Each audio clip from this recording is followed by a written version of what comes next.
በስመ ስላሴ በስመ አብ ወወልድ ወመንፈስ ቅዱስ አሐዱ አምላክ አሜን። ሰላም እግዚአብሔር አምላክ ምስ ኩላትኩም ይኹን። ስድራ እግዚአብሔር አምላክ ከመይ ውዒልኩም? ኣነ እግዚአብሔር ይመስገን። ክብሪ ይስፋሕ መድኃኔዓለም ኣቦይ ጽቡቕ ውዒለ አሜን። ስንክሳር ዘወርሃ ጳጉሜን ዕለት 2 ስንክሳር ድሰምዕ ዘንብብ ፍቕር ጎይታ ኣብ ልቡ ይዕንብብ ሓለዋን ጸሎትን ናይ ቅዱሳን ድማ ይረክብ። ዝክረ ጻድቅ ለዓለም የሉ ዝኽሪ ናይ ጻድቕ ንዓለም ይዝነብር። ካብ ኩሉ ክፉእ ዘበለ ክድሕኑ ንቅዱሳን ተማሕፀኑ አሜን። በስመ አብ ወወልድ ወመንፈስ ቅዱስ አሐዱ አምላክ አሜን።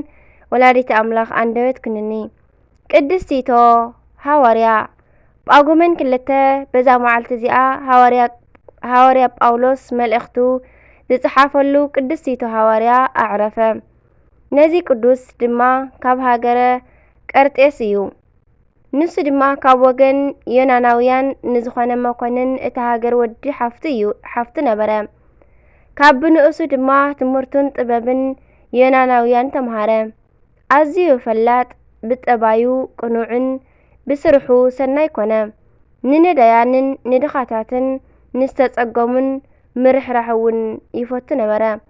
ካብ ለይትታት ሓንቲ ለይቲ ድማ ብሕልሙ ኦ ቲቶ ስለ ድሕነት ነፍስኻ ተጋድል እዚ ዓለም ኣይጠቕመካን እሞ እንክብሎ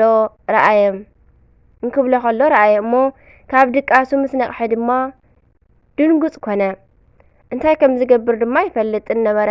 ድሕሪ እዚ ድማ ናይ ክብሪ በዓል ቤት መድኃኒና ኢየሱስ ክርስቶስ ናይ ስብከቱ ዜና ምስ ተሰምዐ ብዙሓት ድማ ነንሕድሕዶም መንከራቱ ተናገሩ። መኮንን ሃገረ አክራጥስ ድማ ተደነቀ።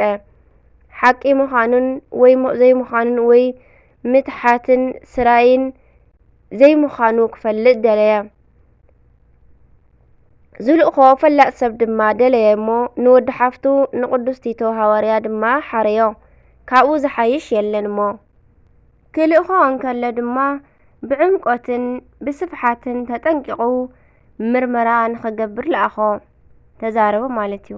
ቲቶ ናብ ምድረ ይሁዳ ምስ በጽሐ ትምህርትን ተኣምራትን መንክራትን መድኃኒናን ኣምልኽናን ኢየሱስ ክርስቶስ ምስ ረአየ መሕወይቲ ዝኾና ቃላቱ ትምህርቱ ምስ ሰምዐን ካብ ናይ ዮናናውያን ትምህርቶምን ምግባሮምን ዓብዪ ምርሕሓቕ ረኸበ። ሃይማኖት ዮናናውያን ቅንዕቲ ከም ዘይኮነት ድማ ፈለጠ። ብድሕሪ እዚ ድማ ብናይ ክብሪ በዓል ቤት ጎይታናን ኣምልኽናን መድኃኒናን ኢየሱስ ክርስቶስ ኣመነ። ተኸተሎ እውን ረድኡ እውን ኮነ። ናብቲ መኮንን ኣኩኡ ድማ ኩሉ ትምህርትን ምግባርን ናይ ክብሪ በዓል ቤት ጎይታናን ኣምልኽናን ኢየሱስ ክርስቶስ ሓቂ ምዃኑ ለኣኸሉ። ጎይታ እውን ኣብ ውሽጢ ቈጽሪ 72 ኣርድእቱ ኣእተዎ። ድሕሪ ዕርገተ ጎይታና እውን ጸጋ መንፈስ ቅዱስ ጰራቅሊጦስ ምስ ሐዋርያት ኣብ ልዕሊኡ ወረደ። ናብ ስብከት እውን ምስ ሐዋርያት ወፈረ። ጎይታና ንቅዱስ ጳውሎስ ሐዋርያ ምስ ሓረዮ እዚ ቅዱስ ቲቶ ተኸቲልዎ ናብ ብዙሓት ሃገራት ምስኡ ኸደ።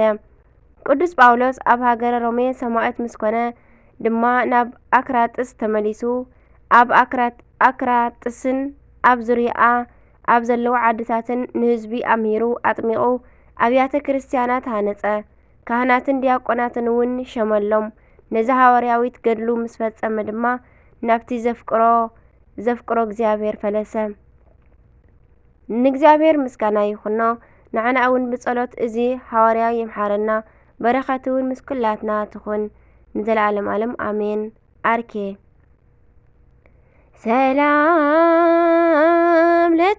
ሰላም ለከ ቲቶ መስተሳልም ላከ ጳውሎስ ዘኮንከ እንበለ ድካም ኣመገሰጸከ በቃል ወይ በለከ ብህልም ተጋድል ብእንተ ነፍስከ ብእንተ ሃይማኖት ፍጹም ይበቋከ ዝንቱ ሃላፊ ዓለም አሜን። ንእግዚአብሔር ኣምላኽና ምስጋና ይኹኖ።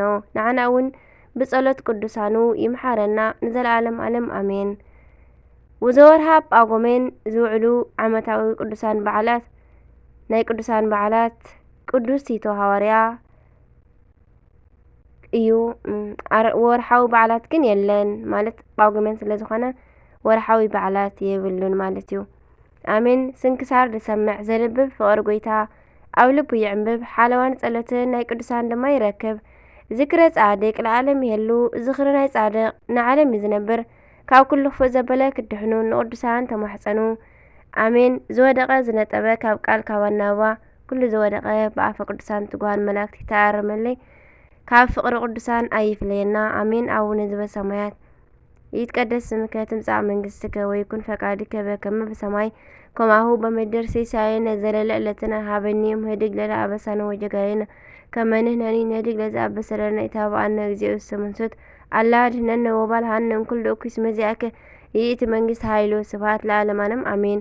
በሰላም ቅዱስ ገብርኤል መልአክ ኦ እግዝእትየ ማርያም ሰላም ለኪ ድንግል በህሊናኪ ወድንግል በስጋኪ እመ እግዚአብሔር ጸባኦት ሰላም ለኪ ብሩክት አንቲ እምአንስት ወብሩክ ፍሬ ከርሥኪ ተፈሲ ተፈሲ ተፈሲ ፍሥሕት ኦ ማርያም ምልዕተ ጸጋ ምልዕተ ውዳሴ ምልዕተ ሞገስ ምልዕተ ኩሉ እግዚአብሔር ምስለኪ ሰአሊ ወጸልይ ምህረተ በእንቲአነ ምህረተ ኩሉ ዓለም ሀበ ፍቅር ወልድኪ ኢየሱስ ክርስቶስ ከመ ይስረይ ለነ ኃጣውኢነ ተማኅፀነ በክዳንኪ አሜን አሜን። ወስብሐት ለእግዚአብሔር ወለወላዲቱ ድንግል ወለመስቀሉ ክቡር አሜን። ለይኩን